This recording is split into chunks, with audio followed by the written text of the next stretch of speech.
Public hearing, everybody's gonna leave, it's gonna get cold again. Yeah, they'll leave some heat. Good morning, I'd like to call the regular scheduled meeting of the Board of Selectmen to order. It is October 21st, 2013, and it is now 8:30 a.m.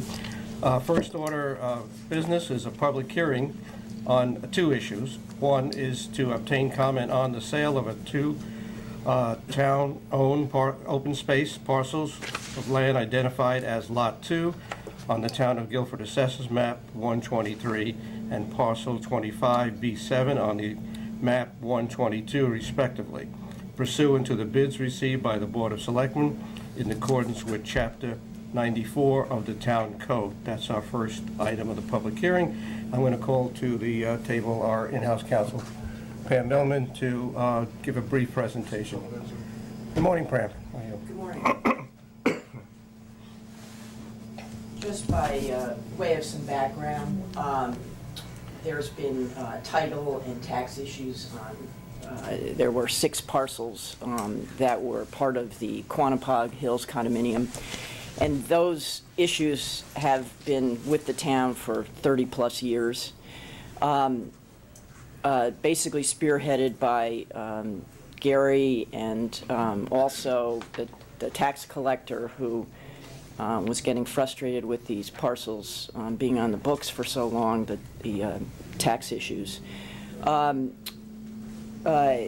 It was determined after hiring outside counsel that the best approach for the town was to seek to solve these issues by deed in lieu of foreclosure, which is what the town did do early in September.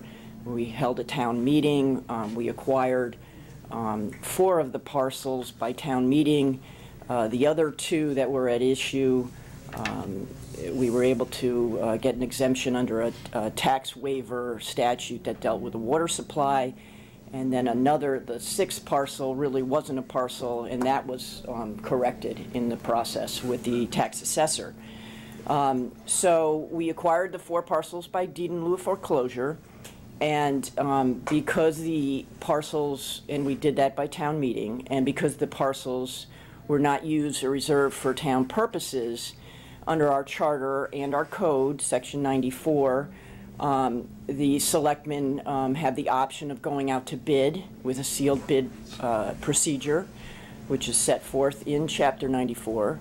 Which is what they did do, properly noticed, and we received 2 bids, which we opened at the Board of Selectmen meeting per the charter, and the winning bid, the highest bid, was the Guilford Land Conservation Trust, and so what then proceeded was we entered into a contract subject to a contingency for the public hearing, which is this hearing, and that hearing is required by a statute, which is 7-163E.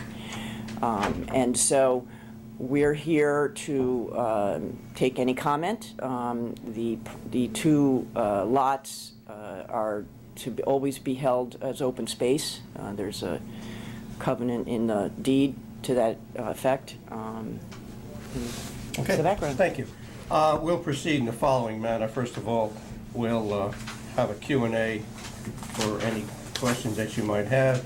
Then we'll allow all the citizens who want to speak in favor of the sale to speak, and then all those who are against the sale to speak afterwards. Okay? So are there any questions? Anybody in the audience? Okay. Okay, seeing none, we'll move on. Anyone who would like to speak in favor of the sale?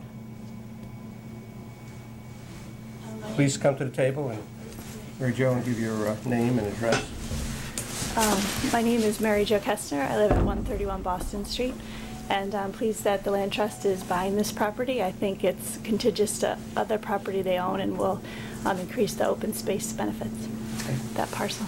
Thank you. Is there anybody else who'd like to speak? Yes, ma'am, please come forward.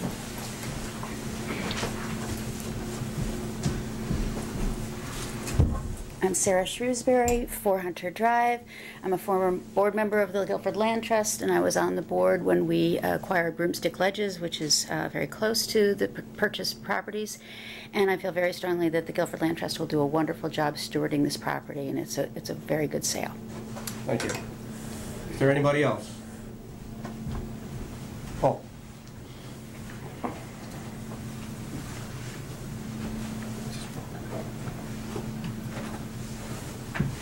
Good morning. Good morning, Paul. Paul May, 117 Wannanut Trail, Guilford. I have a note that I'll read a statement. And this is to the Board of Selectmen. The Quanapog Hills Corporation Board of Directors, as representative of the 197 households in the condominium association, requests that you give your support and approval for the land bid from the Guilford Land Conservation Trust for the purchase of the properties at the northeastern boundary of our complex. Thank you in advance for your consideration. We look forward to the extended affiliation with the Guilford Land Conservation Trust as our new neighbors. Signed by me, President of Quanapog Hills Corporation, Bill Krieger, President, Empire Property Management. Thank you. Anyone else would like to speak in favor? Anyone else? Anyone would like to speak against the purchase of the property? I don't see anybody. Okay. Seeing no one, we'll close this portion of the public hearing. The next item for the public hearing is an ordinance to create, thank you, Pam, a Veterans Joint Advisory Committee. Pam, you want to just give us a quick one on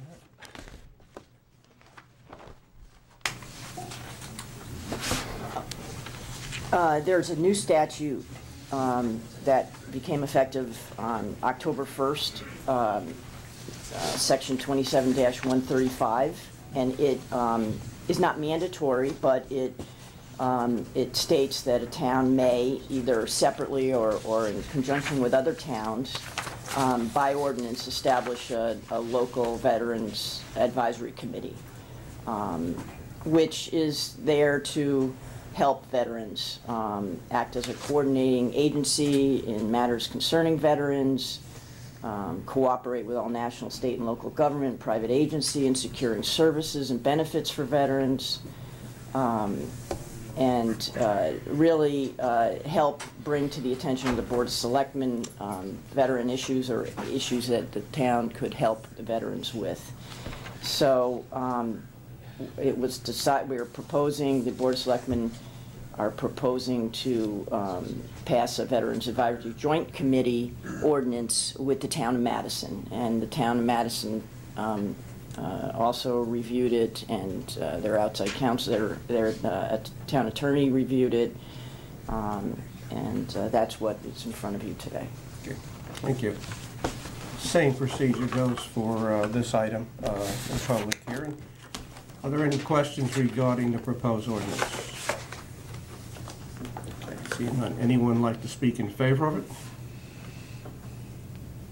Okay, seeing none. Anyone who'd like to speak against the ordinance?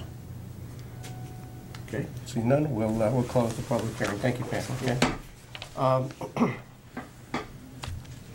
It's been suggested by Selectwoman Cartier that we, in the interest of getting some of these people back to work, that we move to item 8 on the agenda. I was trying to help you, Bill. Want you to... The lawyers in the room are very great. See, now that I'm on the other side, I want you to help Wait, I don't know if we want to help lawyers. those plaintiffs. No, we're kindred spirits now. We're both representing those plaintiffs. Do I have a motion to move to item 8 at this point? So moved. Second. All those in favor? Aye. Okay. Discuss and take possible action on the public hearing held pursuant to Connecticut General Statute 7-163, small e, with respect to the sale of town-owned open space of land identified as Lot 2 on the town Guilford Assessors Map 123 and parcel 25B7 on map 122 respectively. Do I have a motion? So moved. Do I have a Second. second? I have a Second. motion and a second. Is there any discussion? Just want to thank Gary yet again for the tremendous work and effort he did, along with Pam and everyone else involved in this situation. It's been a good job. Thank you, Gary. I Thanks, agree. Pam. Nice job, Gary. I'd also like to comment that there was plenty of opportunity for the public to weigh in on this, and it was a very open, 30-year process. yeah, I mean, so I'm glad it's been resolved for all parties. Okay, great. Anything else? See no other discussion, I'll call for a vote. All those in favor? Aye. Aye, thank you. Motion passed. You looked at me like I might change my mind, John. I'm always looking for that last comment as I move on. Okay, gentlemen, you're welcome to stay or go to work. It's up to you. Okay. Item 2, public forum limited to 3 minutes on any agenda item. Yeah. Anybody's gonna come anyway. Anybody wishing to address the board in public forum? Taking all the heat out of the room. Okay. None. Item 3.1, approval of the minutes of October 7th, 2013. Do I have a motion? So moved. Is there a second? Second? Any additions or corrections? Seeing none, all those in favor? Aye. Thank you, unanimous.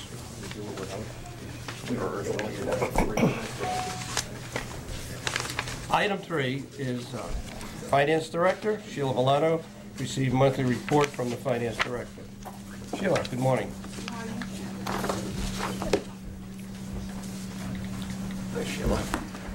Sheila, expense or revenue? Revenue's good. All right, wait, I gotta switch now. Somebody will start with. got I it. did that for the Board of Nope, Finance. I'm good. one- Hey, you one threw them all month. out of kilter. Yeah, I did. Not really.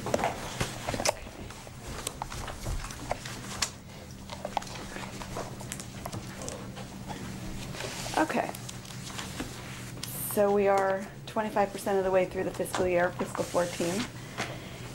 Hard to believe. And we've collected 52.19% of our revenue budget. And that's compared to 52.24% last year, which is really right on target. Tax collections still are strong. They look fine. They're slightly below last year, but still, I always say that's timing. We do a good job of collecting all our taxes. Our tax collection rate is high, very high. All the other departments look strong.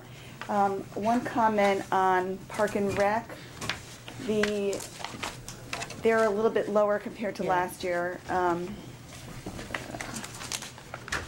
They've collected on this report make sure I'm on the right line, Yeah, 3.5% versus 27.23.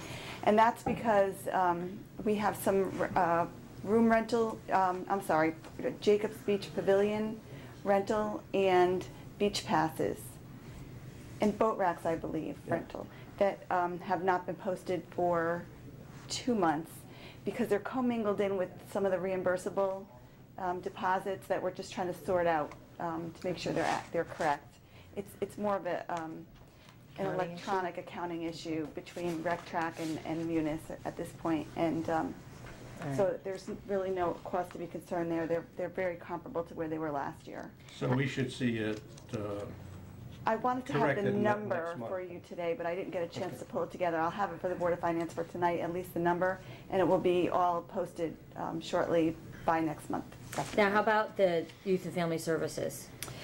Youth and Family Services is a month behind because Okay. we accrued July back to the prior fiscal year, and also they're a little bit slower. They don't really start their activities in full swing until September. And I get that, except last year at this point, we were 12%. That's all. It's not that the question behind, it's like last year they were 12%, this year, now they're at 3.5, same time, same, that's the only question. So I'm wondering, are Yeah. they gonna have a revenue problem? Lynn is very much communicative with me in terms of what's, how they're doing in revenue, and I haven't heard anything. I can definitely talk with Yeah. her and just to see. Other than that, for town clerk, I made an adjustment on the Munis report. Your your backup has penciled in numbers, you probably didn't notice, but. I did. Yeah. Yeah. It's accurate on the Excel spreadsheet on your cover page. Any questions on Any revenue? questions on revenue, other than what we've asked so far? Okay. Ongoing expense? Expenses, we have obligated 40.6% of our budget versus 39.6 last year.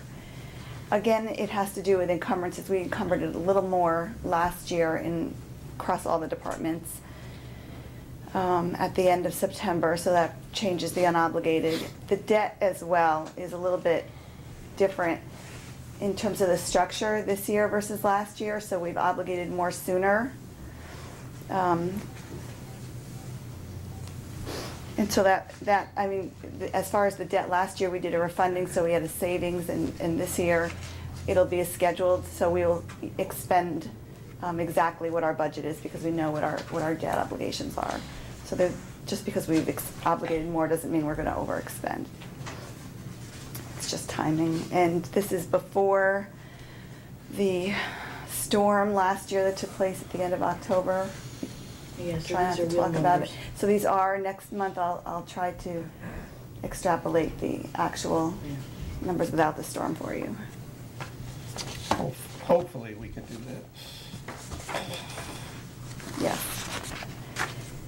Questions on expenditures? Any questions for the finance director on expenses? Okay, see none. Sheila, what else? We could take a look here. I'll pass out capital for the town. There's very little activity. Did you want to go to medical first, or? Yeah, I'll pass these out and then I'll Okay. continue this. Gary. Medical, we actually had a very good month in September. I'll try to speak to it while I find my report. Yeah, So- one more. You want That's more? your only copy? No, I should have made enough, so That's all right, you give me mine later, it's okay. I'll look on here.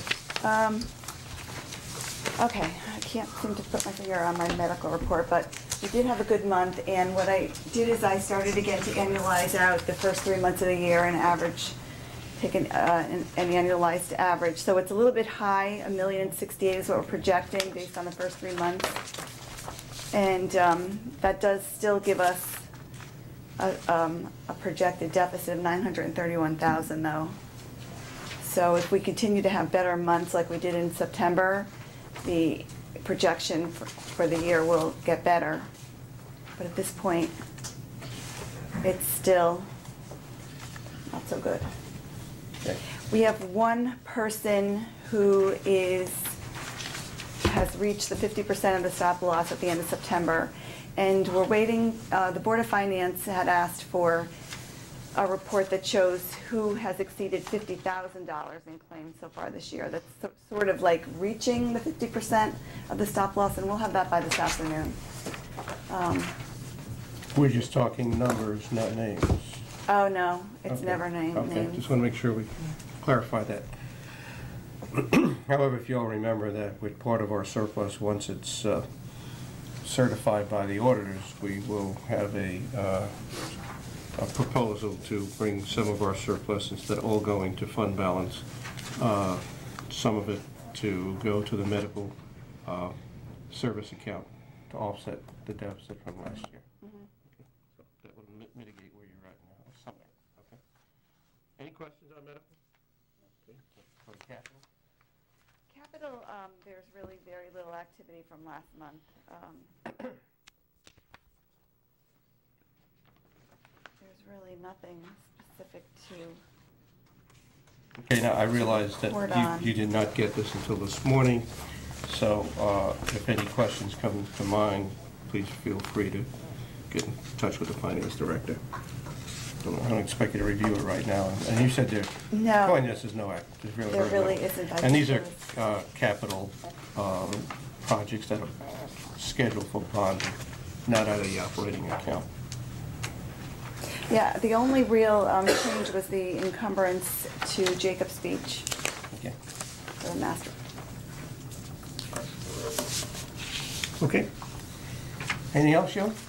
That's all I have. Any? She, when you get a Questions? chance, if I can have those numbers that I asked for, I need them before tomorrow night. I have a set of reports for all of you for this afternoon. Okay, I was gonna say, I don't even need the whole report, just the, thank you.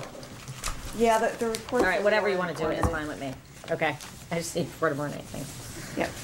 Anything else with Finance Director? Thank you, Sheila. Thank you, Sheila. Item 5, Fire Chief Carl Hershef, consider and take possible action to award bid 20-1314, sale of the 25-foot Grady White salvage rescue vessel engines and trailer. We had 3 bids. Yeah. Recommended you take the high bid of $12,150. That was pretty quick, chief. Yes. Just off the How bat. did this get publicized that some guy in Nova Scotia got information on our bid We list? kind How of, did it go so quick? Pam did an excellent job posting it. But that was really quick, though.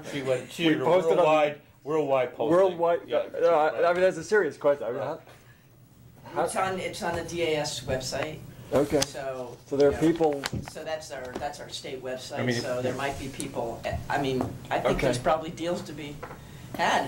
interesting. for I the mean, sale. literally anybody, Municipal. any place. Well, yeah, if it was just a town website, I'd be, you know, Right. but if it's on the state website, I Yeah. guess he picked it up off of that. I just, One question, that's, we don't deliver it, they pick it up. Oh, no. Okay. They pick it up. I'll Can't put that in the, yep. We think we can take it back by water. No, they No, won't take they it back by water. can't go in the water, okay. And that includes hook, line, and sinker, I guess they call it, boat, That's trailer, right. and the Right, engines. and of course, the commission's asking that we, if it's possible, put that money set aside for possible purchase of a replacement boat. To offset Right, some offset of the cost, right. our cost to the Right.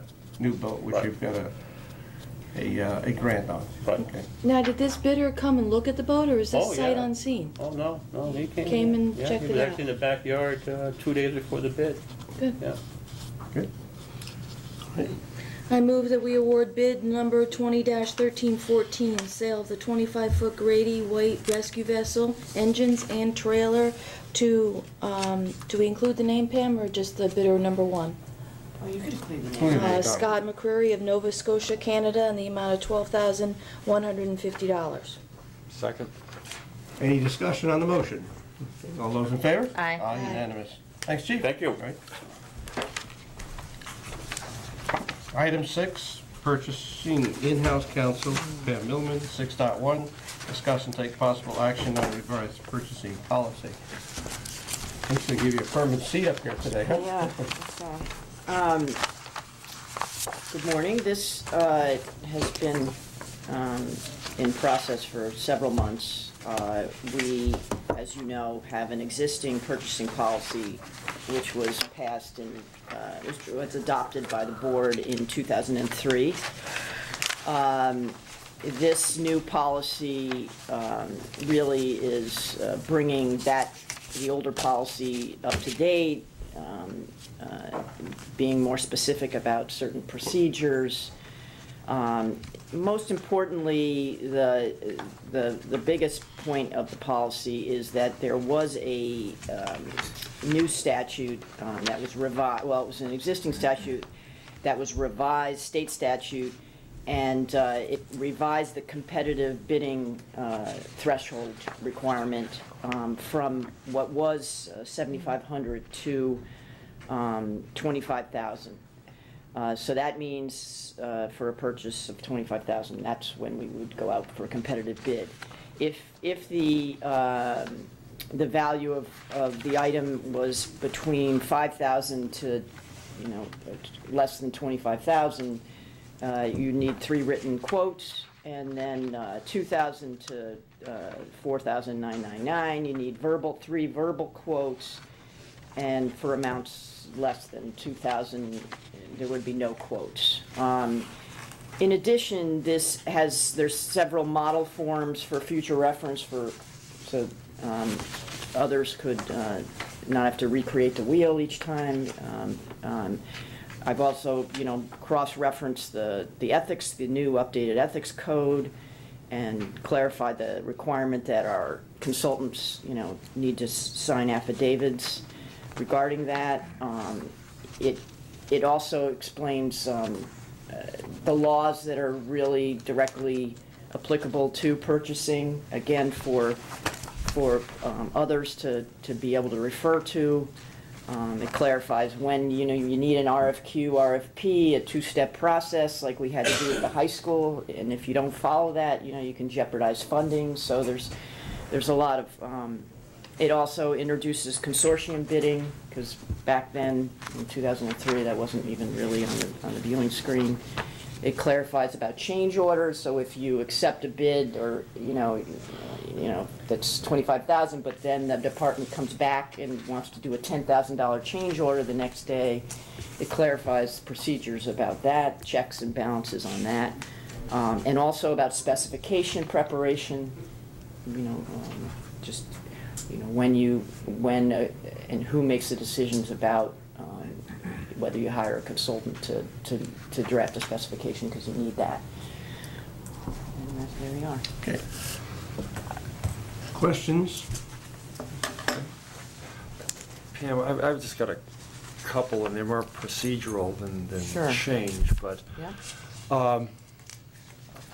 the bond requirement, as I understand it, the bond requirement under state statute is anything over 100,000 has to have a bond, and it's discretionary under that. Yes, and let me further clarify that, though. There are two bonds. Well, there's three. You have your bid bond, which is Right. 10% of the, but that's not what you're asking about. Then you have your performance bond, and you have something called a labor and materials, a payment bond, labor and materials bond.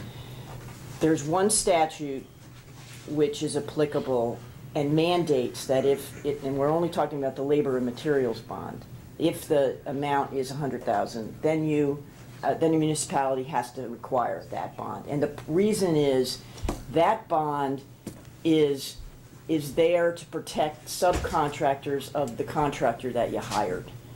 Because in the non-public world, those subcontractors can lien property if they're not paid by the contractor. But that's not allowed with public lands. So in order to protect those subs, the legislature requires this bond. The performance bond, it's silent on that, but they're kind of part and parcel, and once you have to get one, it's de minimis to get the other. And it's for the protection. So technically, you have to require the labor and materials bond. Technically, are you mandated to require the performance bond for 100,000? No, but this is kind of a proposal that would probably be in our best interest to do so. And again, because you have to get the one, then the other is Well, considered. the other, we all know there are issues, and getting payment under bonding can be almost not worth it. So the time to collect under the bond may exceed the value. I personally haven't gone through that process, but yes, I agree with you, and that is what I've heard. But the other argument on that is that you're also kind of verifying the financial wherewithal of the company that you're dealing with, because in order to get a bond, they would have to have some. You're counting on the bonding company to do Right. the financial analysis. Exactly. Okay. The OSHA training requirement for public works projects, I mean, do we have to enforce that? No, but basically, that's something that the contractor has to enforce. So he has to certify that to us? Right. We don't have to check on that one? Right. Okay. And lastly, my last question is under the change orders. Right. If I read this, something as low as $1,250 could have to come back to the Board of Selectmen for approval? What section is that? 10-4. If I read 5% of a bid of $25,000, If the change order exceeds the lesser of 5% of the original bid price for $25,000. Yeah. The department head shall obtain prior approval. it just seems a little bit low to have to come back to us. Yeah, I agree with that, actually. But that's I think, the way it reads. So maybe we should change that. Was that statutory wording, or was that something? No, that, there is a statute on school construction, which has that, the 5%. So I kind of just mirrored that, but I agree with you that if it's 5% of 25,000, you may not want to get involved in that. On the other hand, most small bids don't have a lot of change orders. It's the big bids. It's the big Maybe ones. it's not worth worrying about, but it means But it could that's come why- back at $1,250. Well, it's also a level of oversight by this board. I mean, we have had some projects, and Pam could attest to this, that all of a sudden, we're looking at a little bit more than was approved. Right, and we kind of want to prevent that. And we want to make sure that we don't make it that easy, to be honest with you, Yeah, no, to approve for a department or a board of commission to do that without the oversight of the Board of Selectmen. It is cumbersome, it might be. it's a matter of balance. It's all, Yeah. you know, on 100,000, it's something like, it's just when it gets down to the minimum Yeah, bid, right. it's a small number to come back, but, you know. Understood. Well, have we There had, aren't that let's many say, have we had $25,000 any of those bids. in like the last few years that We would have have change come? orders Yeah, that, sure. yes, that That would maybe are qualify? higher than, But I'm wondering if any, and I felt like they really should go back in front of you, because Yeah. in a way, you accepted a bid. right, I'm just wondering if any of Yeah. them, okay, would, Hey, you gotta cut it somewhere. I just did No, the it's math and thought that was about kind of a nicky-nacky number, but Well, it's a nicky-nacky number there, At the but minimum. when you compare it to Article 2, those are big numbers. That's where I'm having a problem. I liked the levels that we had. I don't see the value of making them larger. And that's your decision. You know, that is, we took what the statute now authorized, which obviously was based on a lot of feedback to the legislature that the towns were arguing, it's too burdensome, it's not reflective of, you know, the increase in cost of things. Yeah. You talk to, you know, Joe in his department head meetings gets a lot of feedback from the departments, but that's your business decision. I mean, that's really one of the things Is that what you you're need to hearing from decide. department heads? Not only am I hearing from department heads, and first of all, before I answer that, this goes back to 2003, which is 10 years ago. Yeah, So, yeah. the times have changed. Also other towns. One that comes to mind readily is the town of Madison, our neighbor to the east. I heard back a couple of years ago that their limit, or their floor, their threshold was $25,000, and I said, wow, that's kind of high. And then the state legislature just changed everything in that regard. I said we should take a look at it. It's much more efficient rather than the $7,500.